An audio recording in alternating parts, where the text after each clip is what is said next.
Hi, good morning all. Welcome to GenNet channel. நம்ம சேனல்ல பார்க்க போறது aerospace engineering career guidance.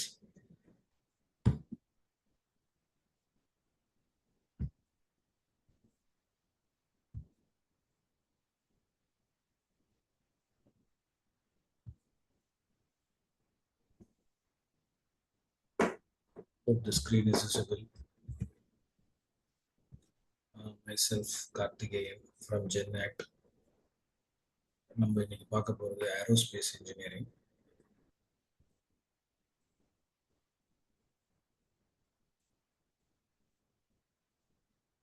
So aerospace engineering படிக்கிறதுக்கு என்னென்ன எலிஜிபிலிட்டி, என்னென்ன என்ட்ரன்ஸ் எக்ஸாம் எழுதணும், அதுக்கப்புறம் அது படித்து முடிச்சதுக்கப்புறம் ஜாப்ஸ் எப்படி இருக்கும், கவர்மெண்ட் ஜாப்ஸு என்னெல்லாம் கிடைக்கும், கார்ப்பரேட் ஜாப்ஸு, அப்புறம் அதோட டிமாண்ட் எப்படி இருக்குது, சேலரி க்ரோத்து, அதுக்கப்புறம் ஃப்யூச்சரில் ஏஐயோட ரோல் அந்த பர்டிகுலர் ஃபீல்டில் எப்படி இருக்கும் அப்படிங்கிறத நம்ம இன்னைக்கு பார்க்க போகிறோம்.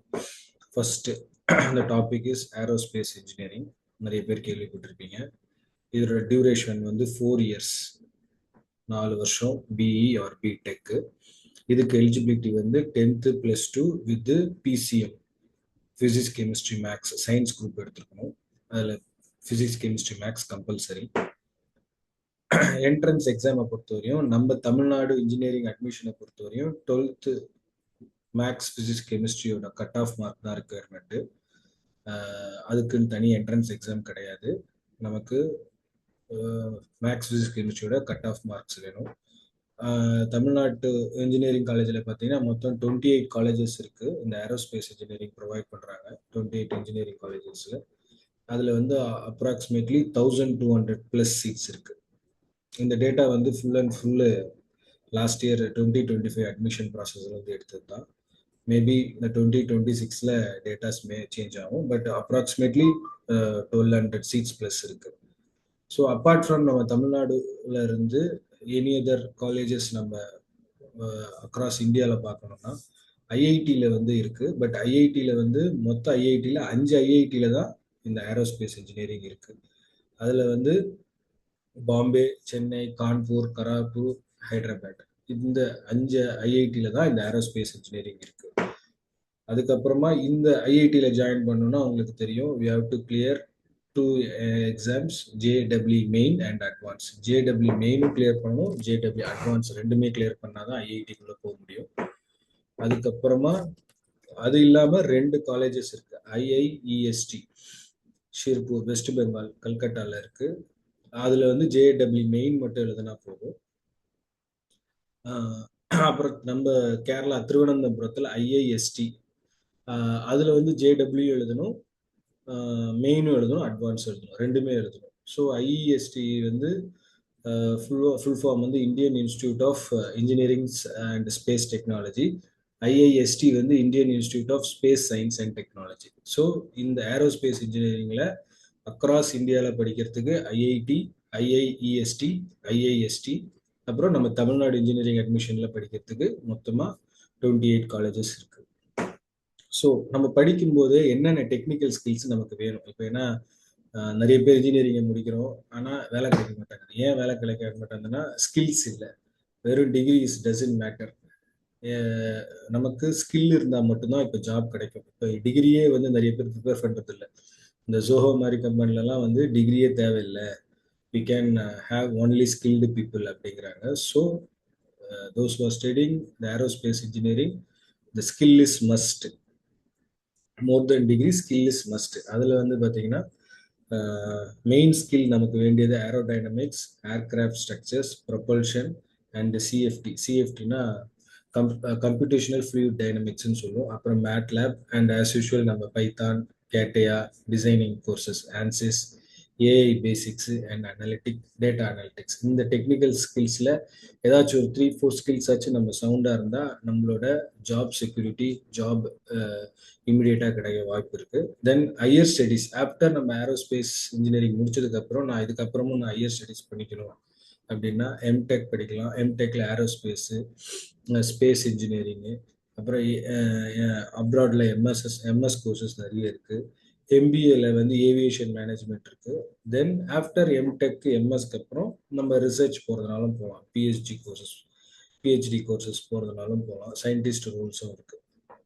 ஸோ நம்ம ஆஃப்டர் படிச்சு முடிச்சிட்டோம், இன்ஜினியரிங் படிச்சு முடிச்சிட்டோம்னா என்னென்ன ஜாப் எல்லாம் இருக்கும்? கவர்மெண்ட் ஜாப்ஸு, கார்ப்பரேட் ஜாப்ஸு, அப்புறம் ஆண்டர்பிரினர்ஷிப். இது 3 தான் மெயின் ஜாப்ஸ்ல இருக்கு. கவர்மெண்ட் ஜாப்ஸ்ல ஸ்டேட்டு, சென்ட்ரலு. கார்ப்பரேட் ஜாப்ஸ்ல ஒன்று கார்ப்பரேட்டா இருக்கும், இல்லைன்னா ஏதாச்சும் ஸ்டார்ட் அப்ஸ் ஒர்க் பண்ணுவோம்.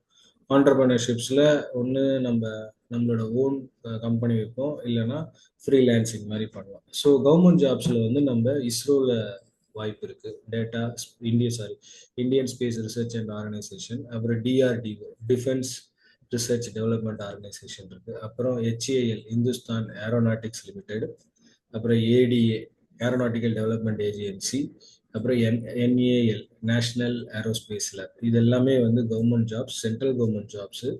இதுக்கு என்ட்ரன்ஸ் எக்ஸாம்ஸ்லாம் இருக்கு. இதெல்லாம் நீங்க இந்த பிஇ முடிச்சுட்டு you are eligible for writing these entrance exam. இந்த என்ட்ரன்ஸ் எக்ஸாம்ஸ் எழுதுனீங்கன்னா you can get jobs based on marks, merit and what ever it is. அதில் வந்து இந்த கவர்மெண்ட் ஜாப்ஸ்லாம் நீ is career path after completing this aerospace engineering. அப்புறம் corporate jobs வந்து Boeing, Airbus, Rolls Royce, இதெல்லாமே ஃபாரின் கண்ட்ரிஸ், ஃபாரின் கம்பெனிஸ். நம்மளதுல வந்து Tata aerospace, L and T, Mahindra defence, இது எல்லாமே வந்து கார்ப்பரேட் ஜாப்ஸ்ல உங்களுக்கு கிடைக்க வாய்ப்பு இருக்கு after completing this aerospace engineering. Entrepreneurships வந்து நம்மளே ஓனா பண்றது. அதுல வந்து ட்ரோன் ஸ்டார்ட் அப்ஸ் இருக்கு, ஸ்பேஸ் டெக் இருக்கு, ஏவியேஷன் சர்வீஸ் இருக்கு. இப்போ நிறைய பேர் ட்ரோன் ஸ்டார்ட் அப்ஸ் எல்லாம் பண்ண ஆரம்பிச்சிருக்காங்க. அவங்களே ட்ரோன்ஸ் எல்லாம் பில்ட் பண்றாங்க. அப்புறம் ஸ்பேஸ் டெக், அதுக்கப்புறம் ஏவியேஷன் சர்வீஸ். நம்ம அந்த அந்த மேனுஃபேக்சரிங் ஆஃப் இந்த பார்ட்டுங்களுக்கு, ஏரோஸ்பேஸ் இன்ஜினியரிங் பார்ட்ஸுக்கு நம்ம ஏதாவது சர்வீஸ் பண்ணலாம். அடிஷ்னலாக ஏதாச்சும் சப்கான்ட்ராக்டிங் ஜாப்ஸ் மாதிரி ஏதாவது பண்ணி கொடுக்கலாம். அந்த மாதிரி ஆண்டர்பிரினர்ஷிப்ஸில் அவ்வளோ ஒர்க்ஸ் இருக்கு after completing this degree. Then salary and growth பார்த்தோம்னா ஃப்ரெஷர்ஸ் வந்து it will be in 5 to 8 per lakhs per annum. And mid லெவலில் வந்து 10 to 18 lakhs per annum. And அப்ராட்லலாம் போனீங்கன்னா நல்ல க்ரோத் இருக்கு, 40 to 70 lakhs per annum. Even இங்கே இந்தியாலேயே வந்து சீனியர் லெவல்ஸ்லாம் you will get 40 to 70 lakhs per annum. So இதோட டிமாண்ட் ட்ரெண்ட் இருக்கும். ஆஃப்டர் 5 இயர்ஸ்க்கு அப்புறம் 10 இயர்ஸ்க்கு அப்புறம் எப்படி இருக்கும் இதை படித்தா அப்படின்னா ரொம்ப நல்லாவே இருக்கு. ஏன்னா ஸ்பேஸு, ட்ரோன்ஸ், டிஃபென்ஸ் சிஸ்டம், இப்போ ஏஐ ஆட்டோமேஷன்ஸ் எல்லாமே போயிட்டு இருக்கு. ஸோ இது எல்லாமே டிமாண்டை பொறுத்தவரையும் it's in ascending trend, no need to worry. So this is a good engineering course.